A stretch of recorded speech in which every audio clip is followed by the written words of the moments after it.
Dog leaves rich family to live with a homeless man. The reason will make the world zero. In the glittering world of Manhattan's elite, a decision that defies logic is about to unfold. When a pampered golden retriever chooses the gritty streets over silk sheets, it sets in motion a chain of events that will challenge everything we thought we knew about loyalty, compassion, and the true meaning of home. Prepare for a journey that will make you question the very nature of unconditional love. In the heart of New York City's Upper East Side, where towering skyscrapers kissed the clouds and luxury cars purred along immaculate streets, lived the Harrington family. Their penthouse apartment, a monument to wealth and taste, boasted panoramic views of Central Park and interiors that would make interior designers weep with envy. At the center of this picturesque family was Max, a 5-year-old golden retriever with a coat that shimmered like spun gold in the sunlight. To call Max pampered would be an understatement. His meals were prepared by a personal chef. He slept on a memory foam bed that cost more than most people's monthly rent. And he had a wardrobe of designer collars that would make any fashionista green with envy. The Harringtons, James, a high-powered investment banker, his wife, Victoria, a socialite with a penchant for charity galas, and their 10-year-old daughter, Olivia, adored Max. Or at least they loved the idea of him. In reality, their busy lives left little time for walks in the park or games of fetch. More often than not, Max found himself in the care of the family's housekeeper, Maria, a kind-hearted woman from Ecuador who snuck him table scraps and whispered to him in Spanish. On this particular autumn morning, Victoria was rushing out the door, her Louboutins clacking against the marble floor. "James, darling," she called out, adjusting her Cartier watch. "Don't forget Max's grooming appointment at 3. Oh, and Olivia has her cello recital at 5. James, immersed in his smartphone, barely looked up. "Can't do it, Vic. I've got a meeting with the Tokyo office. You'll have to reschedule." Victoria sighed dramatically. "I can't possibly. I'm chairing the Children's Hospital fundraiser tonight." "Maria," she called out, "you'll have to take Max to the groomers." Maria appeared from the kitchen, wiping her hands on her apron. "But Senora, today is my day off. I have to pick up my son from school." Victoria waved her hand dismissively. "This is an emergency, Maria. I'm sure your son can wait an extra hour. Max simply can't miss his appointment. You know how he gets when his fur is even slightly unkempt." As the adults argued, Max padded over to Olivia, who was slumped on the couch, her face illuminated by the glow of her iPad. He nuzzled her hand, hoping for a pat or a kind word. Without looking away from her screen, Olivia absently pushed him away. "Not now, Max. I'm trying to beat this level." Max's tail drooped as he retreated to his plush dog bed in the corner of the living room. He watched as the family dispersed, Victoria rushing out with a cloud of Chanel No. 5 in her wake, James barking orders into his phone as he strode to the elevator, and Olivia slouching off to school, her eyes never leaving her device. Maria knelt beside Max, scratching behind his ears. "Oh, mi pequeño," she murmured. "I'm so sorry. I promise I'll bring you back a treat. Okay?" As the door clicked shut behind Maria, Max found himself alone in the vast, silent apartment. He padded to the floor-to-ceiling windows, pressing his nose against the cool glass. 60 floors below, the city teemed with life, a kaleidoscope of colors, sounds, and smells that he could only imagine. For the first time in his life, Max felt a stirring in his chest, a longing for something he couldn't quite name, something more than designer collars and gourmet meals, something real. Little did he know, fate was about to offer him a chance at that something more, in the most unexpected way imaginable. And it would all begin with a simple walk in the park, a forgotten leash, and a chance encounter that would change not just Max's life, but the lives of everyone around him. As the morning sun climbed higher in the sky, casting long shadows across the opulent apartment, Max settled back into his bed. But the seed of discontent had been planted, and in the coming days, it would grow into a decision that would shock the Harringtons, challenge the very fabric of their world, and set in motion a series of events that would touch the hearts of millions. As the crisp autumn afternoon settled over Central Park, Max trotted alongside Maria, his leash jingling softly with each step. The park was a riot of color, with trees ablaze in shades of crimson and gold. For Max, it was a sensory overload, the earthy scent of fallen leaves, the chatter of squirrels, and the laughter of children playing. Maria, distracted by a phone call from her son's school, absent-mindedly unclipped Max's leash to let him sniff around a nearby tree. "Just a minute, Mijo," she said into the phone, her brow furrowed with concern. Max's ears perked up. Freedom, however brief, was a rare treat. He ventured a few steps away, then a few more, his nose twitching with excitement at the myriad of new smells. That's when he saw him. Huddled on a park bench, wrapped in layers of tattered clothing, was a man. His weathered face was partially hidden behind a scraggly salt and pepper beard, and his eyes, a startling shade of blue, seemed to hold a lifetime of stories. Beside him sat a battered guitar case and a small cup with a few coins. But what caught Max's attention wasn't the man's appearance. It was the aura of quiet dignity that surrounded him, despite his circumstances.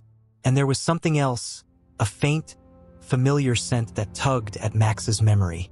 Before he knew what he was doing, Max found himself padding over to the bench. The man looked up, surprise flickering across his face. "Well, hello there, handsome," the man said, his voice a warm, gravelly rumble. He held out a calloused hand, letting Max sniff it before gently scratching behind his ears. "Aren't you a fine fellow? Bet you've never seen the likes of old Tom before." "Huh." Max leaned into the man's touch, relishing the genuine affection. There was something about Tom, a warmth, an authenticity that Max had never experienced with the Harringtons. Tom chuckled softly. "You know, you remind me of a dog I had once. Golden retriever, just like you. Name was Buddy. Best friend I ever had." As Tom spoke, his eyes grew distant, clouded with memory. "We went through a lot together, Buddy and me. The good times in Nashville when I was playing guitar for the big names. And the bad times, when the bottle got the better of me and I lost everything." Max whined softly, sensing the man's pain. He rested his head on Tom's knee, offering what comfort he could. Tom smiled, a genuine smile that seemed to light up his entire face. "You're a good listener, aren't you? Not like most folks around here. They see an old bum and cross to the other side of the path." Just then, Maria's panicked voice cut through the air. "Max! Max, where are you? Dios mío! Come here right now." Max's ears flattened.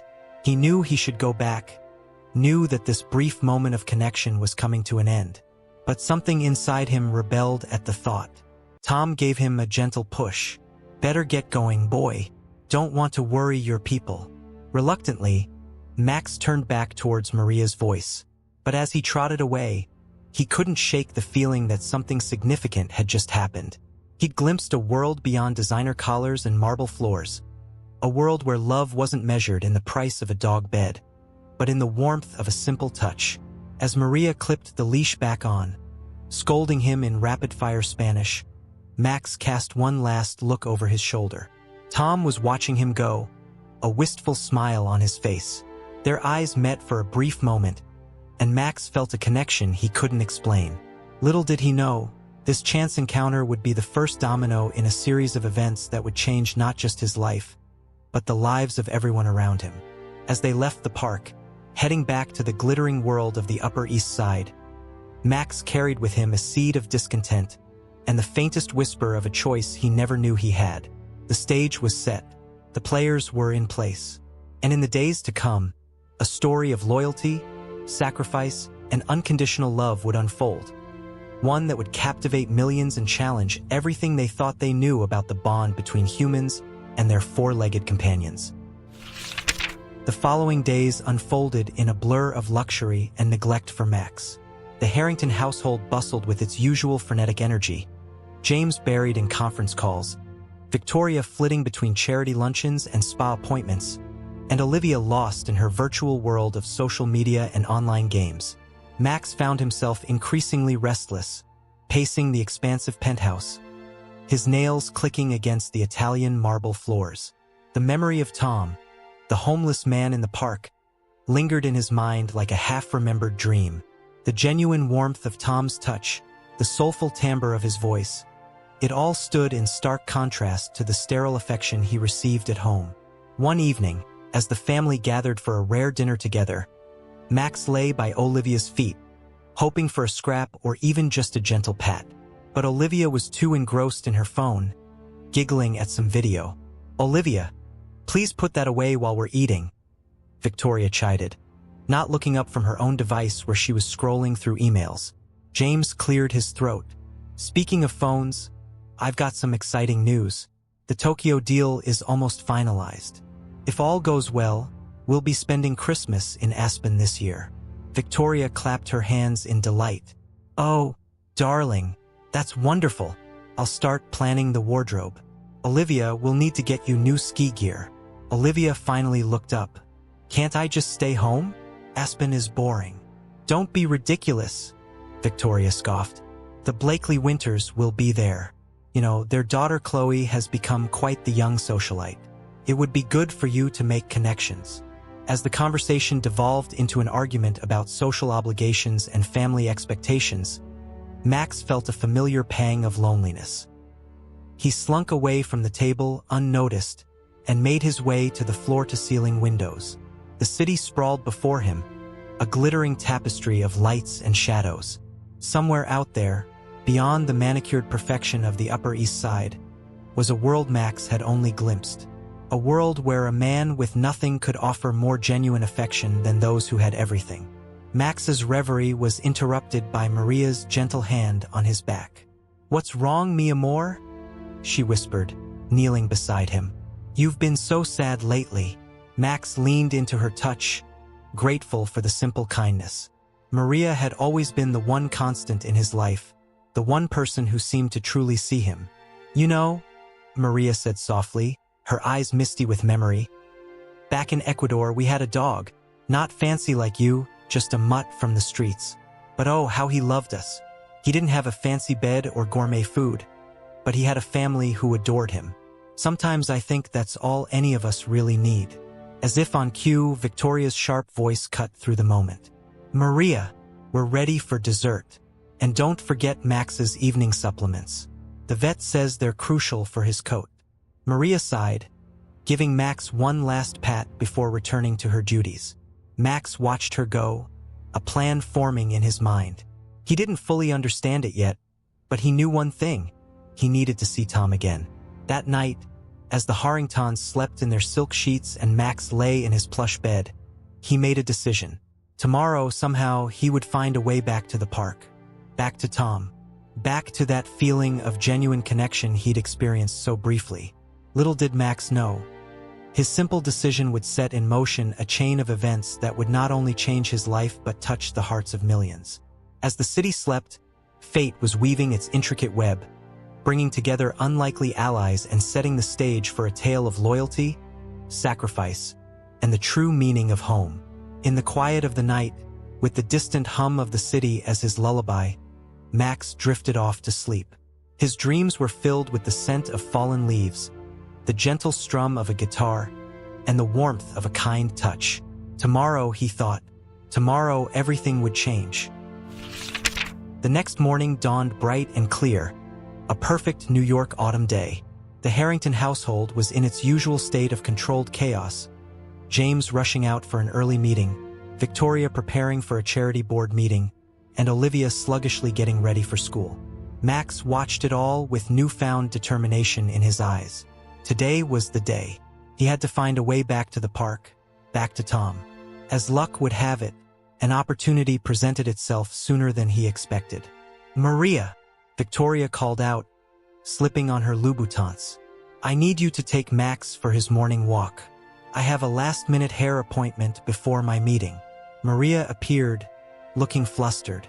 "But Senora, I have to take Olivia to school. The driver called in sick. Remember?" Victoria waved her hand dismissively.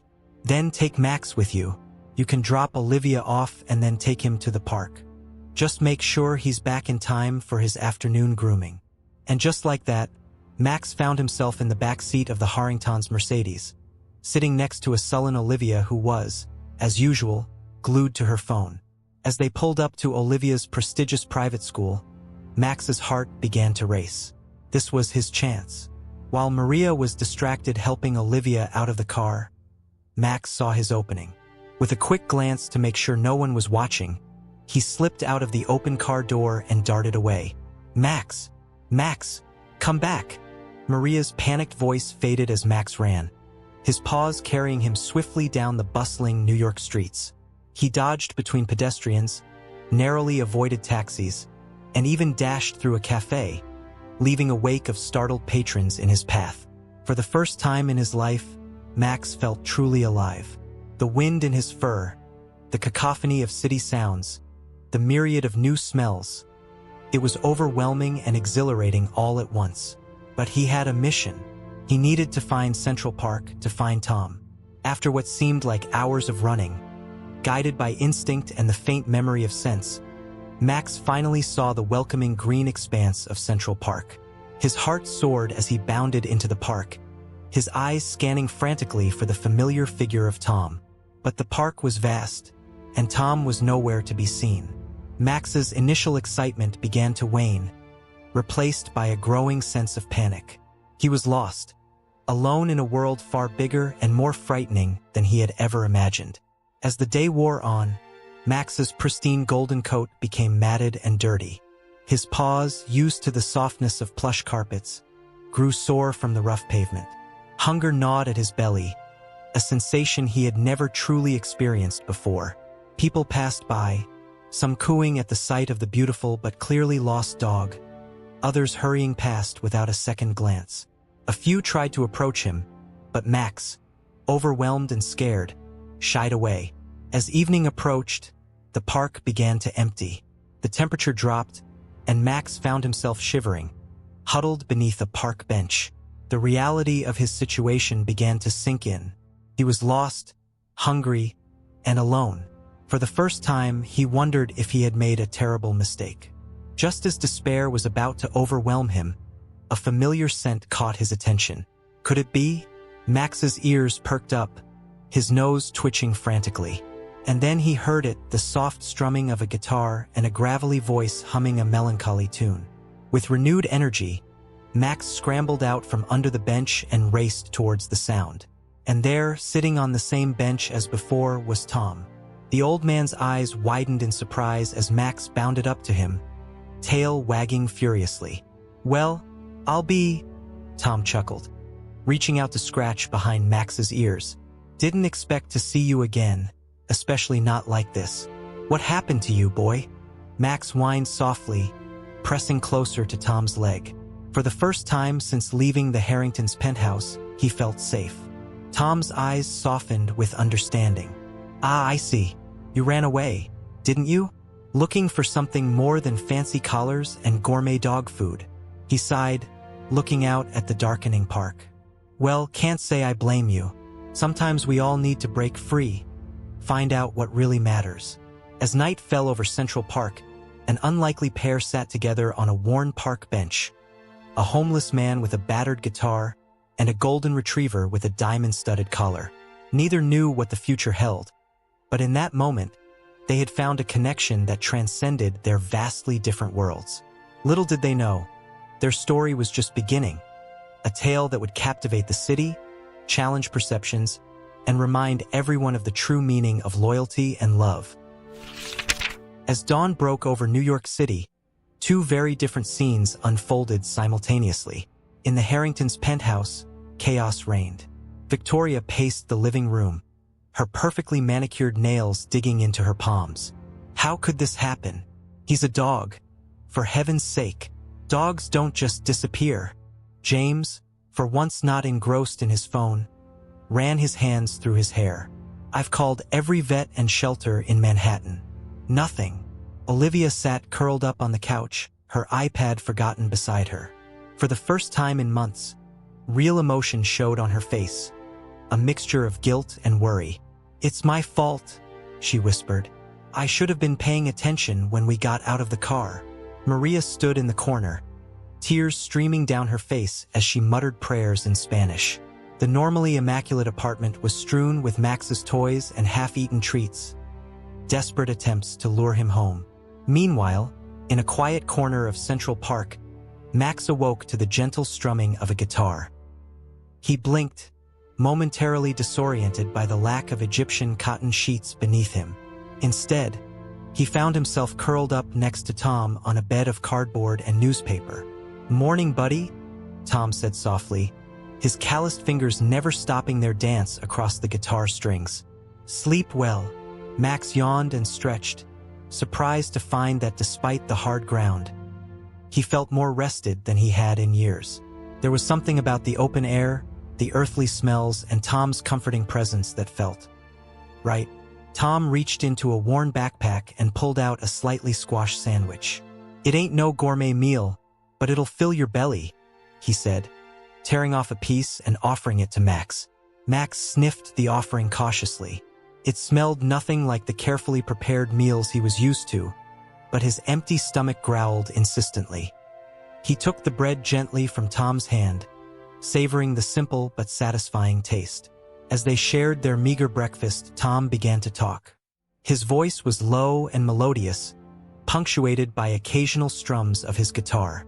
He told Max about his life, growing up in Tennessee, chasing dreams of musical stardom in Nashville, the heady days of success, and the crushing lows of addiction that cost him everything. "But you know what, Max?" Tom said, his blue eyes twinkling. "Even after losing it all, I found something I never had before: freedom.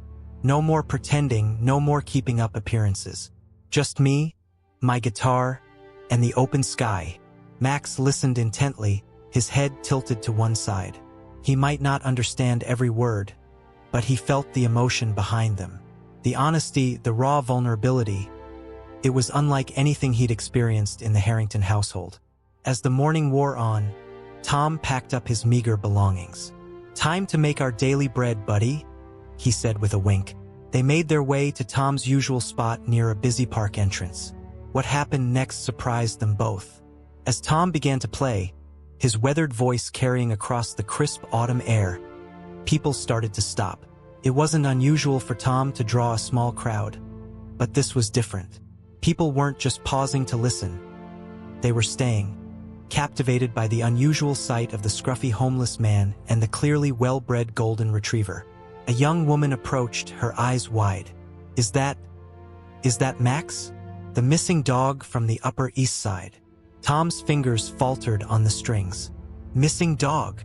The woman nodded eagerly, pulling out her phone to show them a social media post. There, in high-resolution glory, was a picture of Max, along with a substantial reward offer. "He belongs to the Harringtons," the woman explained. "It's all over the news. They're frantic."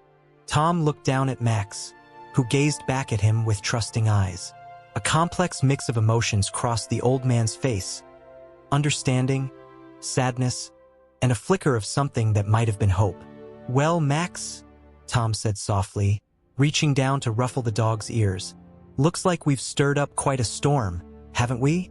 As a crowd began to gather, phones out and voices rising in excitement, Tom and Max shared a look of understanding.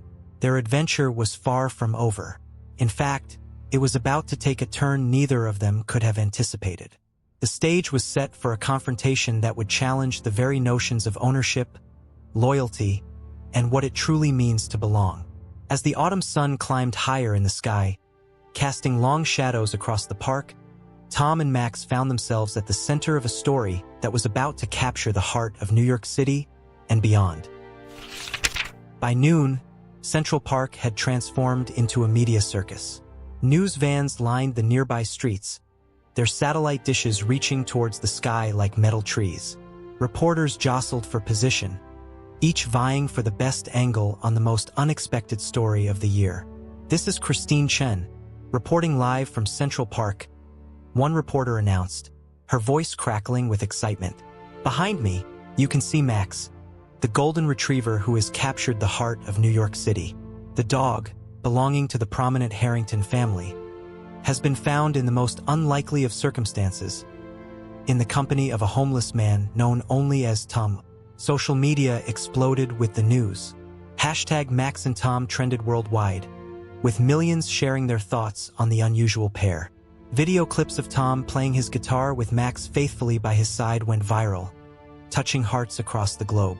Meanwhile, Tom sat on his usual bench, looking bewildered by the attention. Max pressed close to his side, equally overwhelmed by the crowd and cameras. Despite multiple attempts by animal control to approach them, Max growled softly, making it clear he had no intention of leaving Tom's side. As the commotion grew, a sleek black SUV pulled up to the park's entrance. The crowd parted as James and Victoria Harrington emerged, followed closely by a teary-eyed Olivia and a concerned Maria. Victoria's eyes widened as she spotted Max. "Oh, thank God," she breathed, rushing forward. But she stopped short when Max didn't bound towards her as expected. Instead, he pressed closer to Tom, his eyes wary. James stepped forward, his face a mask of controlled anger. "Sir," he addressed Tom, his voice clipped, "I believe you have our dog. We'd like him back now." Tom looked down at Max, then back at the Harringtons. His weathered face was calm, but his eyes held a storm of emotions. "With all due respect," he said softly, his voice carrying despite the noise of the crowd, "I don't think Max wants to go." A murmur rippled through the onlookers. Cameras clicked furiously, capturing every moment of the confrontation. Victoria's face flushed with indignation. "Don't be ridiculous. Max is our dog. We've had him since he was a puppy. We provide him with the best of everything." Tom nodded slowly. "I don't doubt that, ma'am. But sometimes, the best things in life aren't things at all." As if to emphasize Tom's point, Max nuzzled the old man's hand, his tail wagging gently. Olivia, who had been hanging back, suddenly stepped forward. "Mom, Dad," she said, her voice trembling slightly. Maybe we should listen to what Max wants." James looked at his daughter in disbelief. "Olivia, don't be absurd. Dogs don't make choices like that." This man clearly took advantage of Max getting lost. Tom's eyes flashed, a hint of his younger, fierier self showing through. "Now hold on just a minute," he began, but was interrupted by a new voice cutting through the chaos. "Perhaps," the voice said, "we should let Max decide for himself." The crowd parted to reveal Dr. Sarah Chun, a renowned animal behaviorist. She had been following the story and rushed to the park as soon as she heard about the standoff. "I propose a simple test," Dr. Chun continued. "We create some space. The Harringtons stand on one side, Tom on the other. We let Max choose where he wants to go. No calling, no coaxing. Just let him decide." A hush fell over the crowd. Even the reporters lowered their microphones, sensing the gravity of the moment. James and Victoria exchanged glances, then nodded reluctantly. Tom agreed as well, his hand resting gently on Max's head. As the crowd backed away, creating a clear path, Max looked from Tom to the Harringtons and back again. The tension in the air was palpable. Millions watching the live streams held their breath. Max took a tentative step forward, then another. He looked at the Harringtons, at the family who had given him a life of luxury, but little true affection. Then he turned to Tom, the man who had nothing to offer but genuine love and companionship. In that moment, Max made a choice that would change not just his life, but the lives of everyone watching. A choice that would spark debates about the nature of love, loyalty, and what truly makes a home. As the autumn leaves swirled around them, carried by a gentle breeze, Max's decision set in motion the final act of a story that had captivated the world.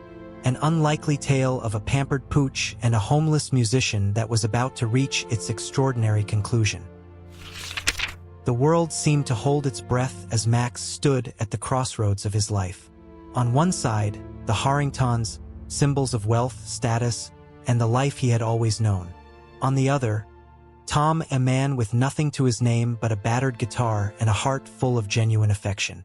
Max's eyes darted between the two, his tail lowering as he sensed the weight of the moment. The cameras rolled, capturing every twitch of his ears, every subtle shift of his paws. Victoria took a half step forward, her perfectly manicured hand outstretched. "Max, darling," she cooed, her voice strained with forced sweetness. "Come here, boy." James cleared his throat. "Max," he said firmly, as if addressing an employee. "Come." But it was Olivia who broke ranks, dropping to her knees with tears in her eyes. "I'm sorry, Max," she whispered, just loud enough for the nearest microphones to pick up. "I'm so sorry I ignored you. Please come home."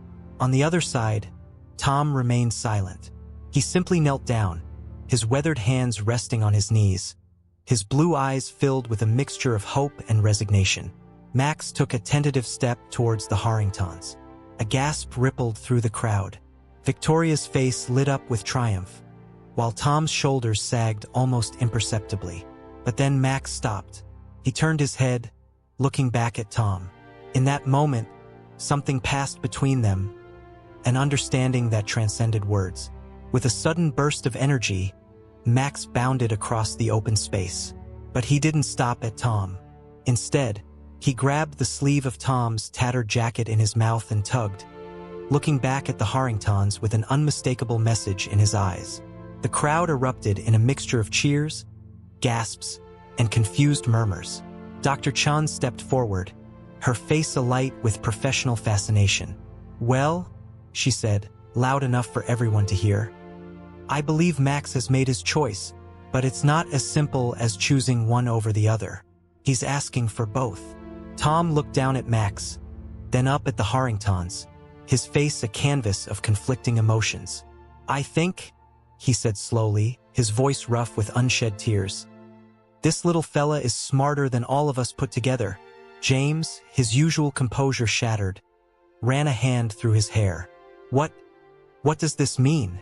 Dr. Chun smiled. "It means, Mr. Harrington, that Max doesn't want to choose. He wants his family, all of you, to come together."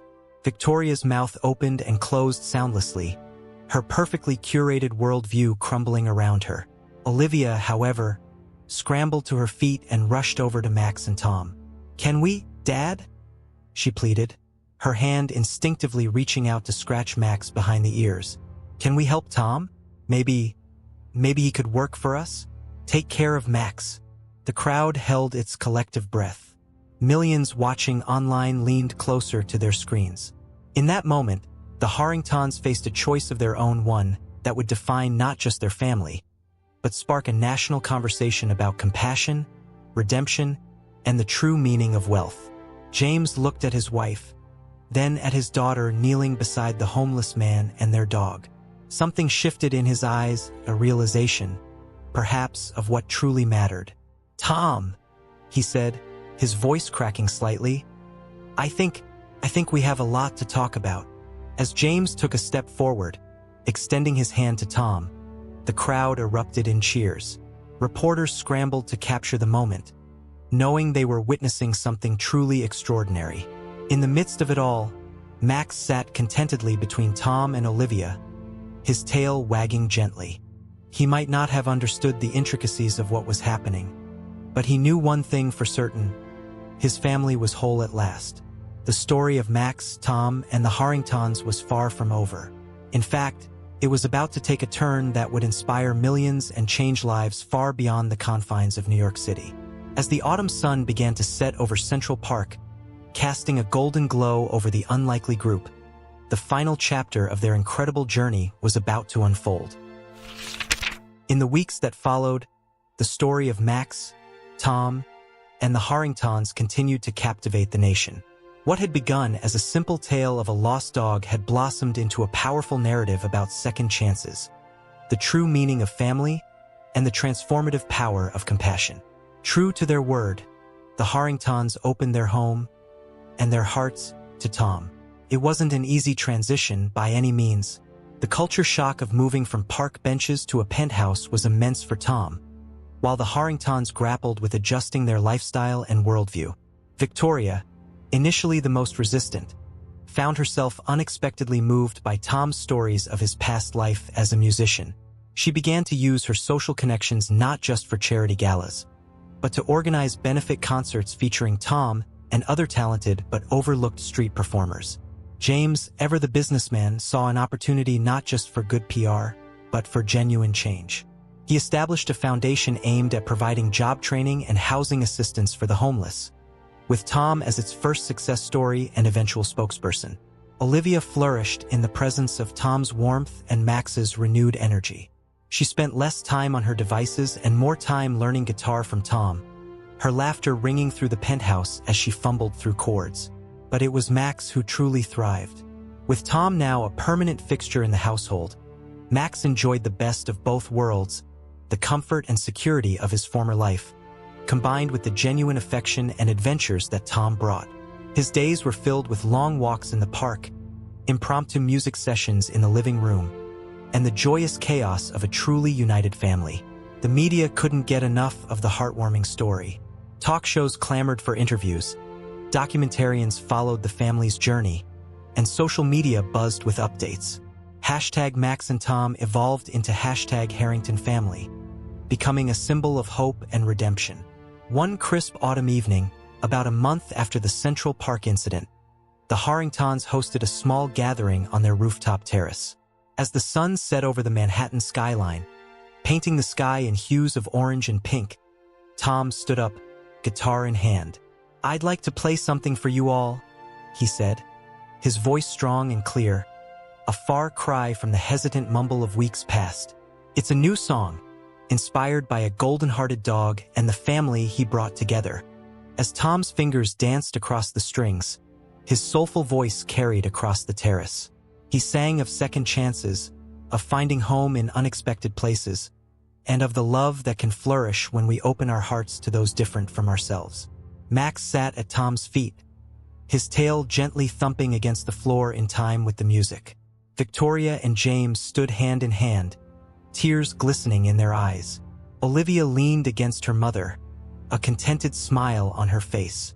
As the last notes faded into the night, a sense of peace settled over the gathering. In that moment, it was clear that the true reward wasn't the viral fame or the accolades. It was the family they had become, a living testament to the power of compassion and the unexpected journeys that can lead us home. The story of Max, Tom, and the Harringtons would go on to inspire countless others. Adoption rates at animal shelters soared. Volunteer sign-ups for homeless outreach programs skyrocketed. People across the country began to look at their communities with new eyes, seeking out opportunities to make a difference. As for Max, he continued to live a life filled with love, adventure, and the joy of bringing people together. His journey from pampered pooch to catalyst for change served as a reminder that sometimes it takes a faithful friend on four legs to teach us humans the true meaning of loyalty, love, and family. And so, as the stars twinkled over New York City, a most unlikely family born of chance, choice, and the pure heart of a golden retriever looked to the future with hope, unity, and the unshakable bond of love. Thank you for listening until the end. Share your opinion about the story in the comments and let us know which character you liked the most. If this story touched you and you want to hear more, click on the next story appearing on your screen. Leave a like and subscribe to our channel so we can build a great community of people who share emotional stories together. Until the next story.